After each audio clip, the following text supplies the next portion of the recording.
Dedim kaşın zülfü karın, dedi ki ay. Dedim cemalın ne güzel, dedi ki ay. Dedim kaşın zülfü karın, dedi ki yay. Dedim cemalın ne güzel, dedi ki ay. Dedim seni seviyorum, dedi ki vay. Dedim bende gönlüm var mı, dedi ki yok yok. Dedi ki yok yok, dedi ki yok yok. Dedim bende gönlüm var mı, dedi ki yok yok. Dedi ki yok yok, dedi ki yok yok.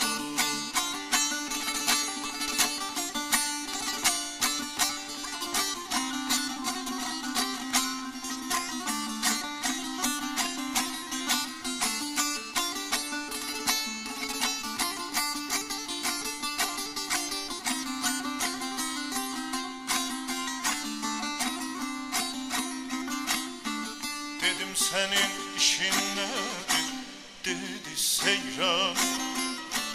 Dedim sende sevda mı var, dedi hüryan.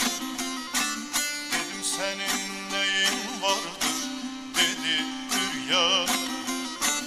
Dedim senin malın var mı, dedi ki yok yok. Dedi ki yok yok, dedi ki yok yok.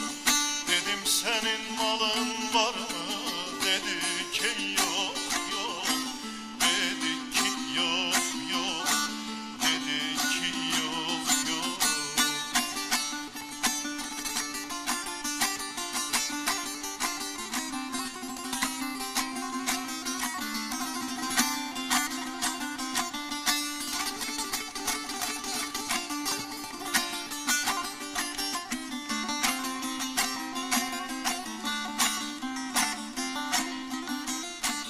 Dedim senin soyun ne, dedi cennet. Dedim beni sever misin, dedi elbet. Dedim senin yarın kimdir, dedi Kul Ahmet. Dedim başka yarın var mı, dedi ki yok yok.